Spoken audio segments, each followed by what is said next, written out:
നമസ്കാരം.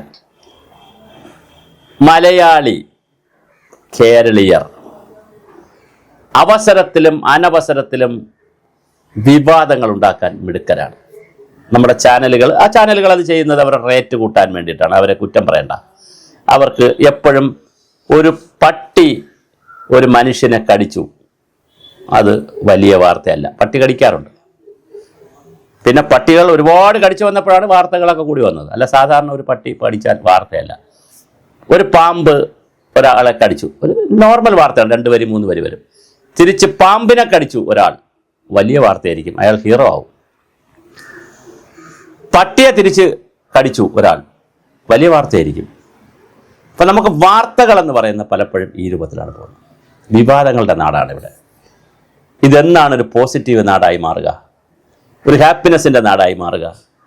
ലോകത്തിൽ ഏറ്റവും കൂടുതൽ നല്ല സൂര്യപ്രകാശം കിട്ടുന്നൊരു മണ്ണാണിത്. ഏറ്റവും നല്ല മഴ കിട്ടുന്ന നാടാണിത്. നല്ല കാലാവസ്ഥയുള്ള നാടാണ്. നദികളുടെ നാടാണ്, പുഴകളുടെ നാടാണ്, സഹ്യാദ്രി മലനിരകളുടെ നാടാണ്. ലോകത്തിലെ ഏറ്റവും വലിയ ജൈവ വൈവിധ്യമുള്ള പശ്ചിമഘട്ട മലനിരകളുടെ നാടാണ്. വളരെ സുന്ദരമായ നാടാണ്. പക്ഷേ ഇവിടുത്തെ ഒരു ജനത, ഞാൻ ആരെയും കുറ്റം പറയുകയല്ല, സകലതിലും വിവാദം കണ്ടെത്തി, ഒരു പോസിറ്റീവ് തിങ്കിങ്ങും ഇല്ലാതെ, ഒരു മോട്ടിവേഷനും ഇല്ലാതെ, ചെറുപ്പക്കാരുടെയും വിദ്യാർത്ഥികളുടെ ചിന്ത എത്രയും പെട്ടെന്ന് ഈ നാട് വിട്ടു പോകണം. ഈ നാട്ടിൽ നിന്നാൽ ശരിയാവത്തില്ല. ഇവിടുത്തെ പൊളിറ്റിക്സ് ശരിയാവത്തില്ല, ഇവിടുത്തെ ട്രേഡ് യൂണിയനിസം ശരിയാവത്തില്ല, ഇവിടുത്തെ ഹർത്താലും സമരവും ഒന്നും ശരിയാവത്തില്ല, ഇവിടുത്തെ ജാതി മത വർഗീയത ശരിയാവത്തില്ല. എത്ര തൊഴിൽ സുരക്ഷിതത്വം പ്രശ്നമാണ്, ക്യാമ്പസുകളിൽ ശരിയാവത്തില്ല. എത്രയും പെട്ടെന്ന് ഇവിടെ നിന്ന് വിട്ടുപോകണം. ന്യൂജന്റെ ഏറ്റവും വലിയ ചിന്തയാണ്. സീനിയർ സിറ്റിസനാണ് എന്താ സംഭവിക്കുന്നത്? ജോലിയെ കിട്ടി വിരമിച്ചു കഴിഞ്ഞാൽ വീട്ടിൽ ഒതുങ്ങിക്കൂടും, അല്ലെങ്കിൽ റെസിഡൻസ് അസോസിയേഷൻ, അമ്പല കമ്മിറ്റി എന്നൊക്കെ പറഞ്ഞാൽ അവരുടെ ഒരു കുഞ്ഞു ലോകത്ത് അവരങ്ങ് ചുരുങ്ങും.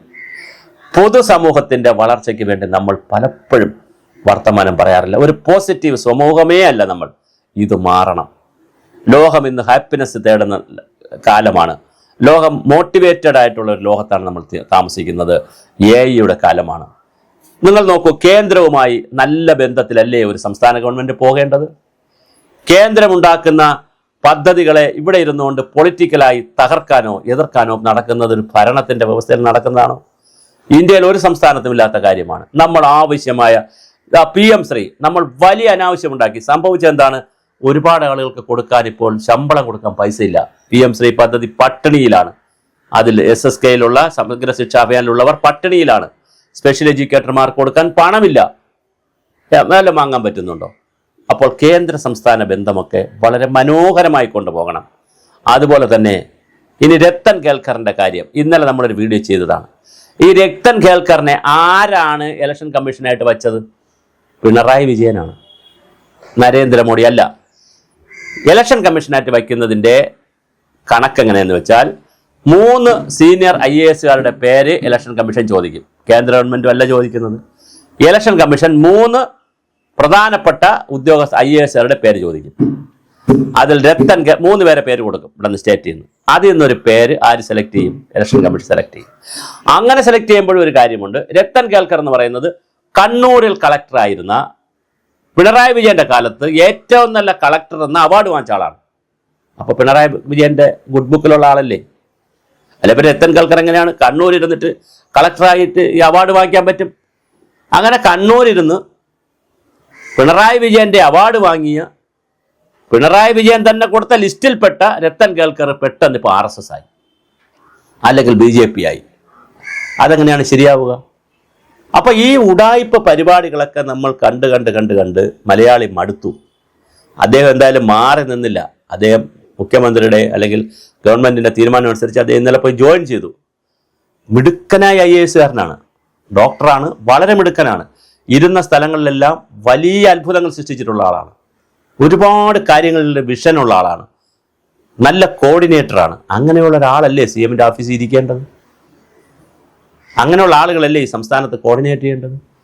അല്ലാതെ സകല എബ്രഹാമിനെ പോലുള്ള ആളുകളാണോ ഇരിക്കേണ്ടത് അവിടെ? മുഖ്യമന്ത്രിയെ തെറ്റിദ്ധരിപ്പിച്ച്, മുഖ്യമന്ത്രിയുടെ ഫ്ലെക്സ് നാട് മുഴുക്ക വച്ച്, മുഖ്യമന്ത്രി രാജാവാണെന്ന് പറഞ്ഞ് വേണ്ട കുഴപ്പമുണ്ടാക്കി മുഖ്യമന്ത്രിയെ കൊണ്ട് കുഴിയെ തള്ളിയിട്ട് ഇപ്പോഴാ മുഖ്യമന്ത്രി കിടന്ന് അനുഭവിക്കുന്നു. എബ്രഹാം എവിടെ?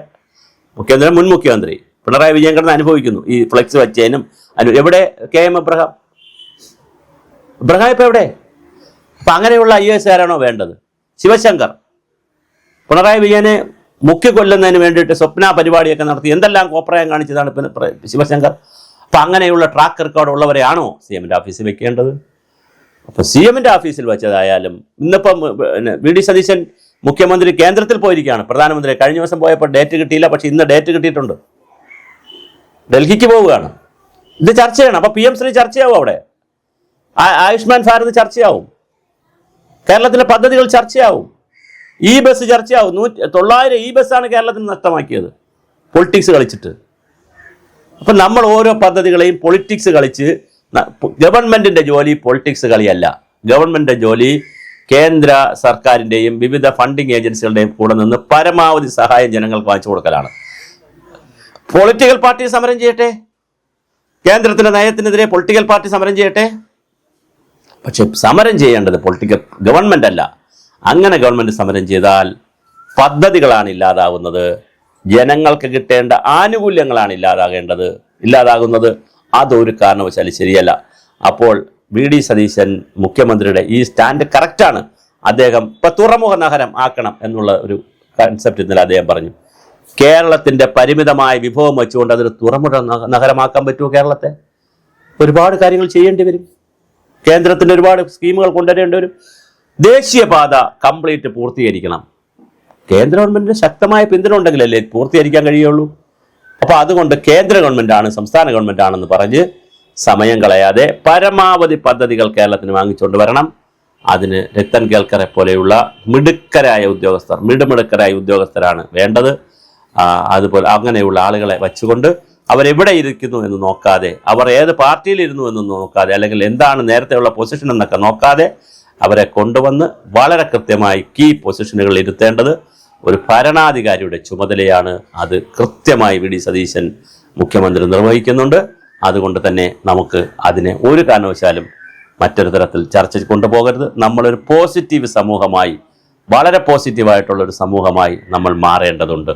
അല്ലാതെ ഇന്നലെ തന്നെ പല നേതാക്കളും പറയുന്ന കേട്ടു, പിന്നെ കേൽക്കർ എന്തോ സഹായിച്ചു എന്ന്. അങ്ങനെയാണെങ്കിൽ പിണറായി വിജയൻ്റെ കേൽക്കർ എങ്ങനെയാണ് വി ഡി സതീശനെ സഹായിക്കുന്നത്? അപ്പോൾ അതെന്ത് ബന്ധമാണ്? എങ്ങനെയാണ് കേൽക്കറെ വി ഡി സതീശൻ ഉയർത്തിയെടുക്കാൻ പറ്റിയത്? വളരെ പ്രധാനപ്പെട്ട ചോദ്യമാണ്. അങ്ങനെയാണെങ്കിൽ BJPക്ക് അനുകൂലമായിട്ടല്ലേ കാര്യങ്ങൾ വരേണ്ടത്? പക്ഷെ അങ്ങനെ അല്ലല്ലോ വന്നത്. ഇനി BJPക്ക് 3 മണ്ഡലത്തിൽ ജയിച്ചില്ലേ, അവിടെ രത്തൻ കേൽക്കർ എന്ത് വോട്ടാണ് ആർക്ക് വേണ്ടിയിട്ട് അഡ്ജസ്റ്റ് ചെയ്ത് കൊടുത്തത്? രാജീവ് ചന്ദ്രശേഖരന് വേണ്ടി നേമത്തെ വോട്ട് അഡ്ജസ്റ്റ് ചെയ്ത് കൊടുത്തോ? വി മുരളീധരന് വേണ്ടി കഴക്കൂട്ടത്തെ വോട്ട് അഡ്ജസ്റ്റ് ചെയ്ത് കൊടുത്തോ? അതുപോലെ ഗോപകുമാറിന് വേണ്ടി ചാത്തന്നൂരിലെ വോട്ട് അഡ്ജസ്റ്റ് ചെയ്ത് കൊടുത്തോ രത്തൻ കേൽക്കർ? അങ്ങനെയൊന്നുമല്ല. അദ്ദേഹം വളരെ സീനിയറായിട്ടുള്ള സത്യസന്ധനായ ഒരു ഉദ്യോഗസ്ഥനാണ്. അതുകൊണ്ട് പോസിറ്റീവായി നമുക്ക് ചിന്തിക്കാം. നമ്മൾ നമ്മുടെ ആറ്റിറ്റ്യൂഡ് മനോഭാവം വളരെ കൃത്യമായി മാറേണ്ടതുണ്ട്. ക്രാബ് ഇൻ ദ പോട്ട് എന്ന് പറയുന്ന പോലെയുള്ള വളരെ മോശം പ്രവൃത്തിയിലേക്ക് മലയാളി ചിന്തിക്കരുത്. ഇനിയെങ്കിലും മാറി ചിന്തിക്കുക. മക്കൾക്കും ചെറുമക്കൾക്കും വേണ്ടി. കാര്യം മക്കളെല്ലാം വിട്ടുപോവുകയാണ്.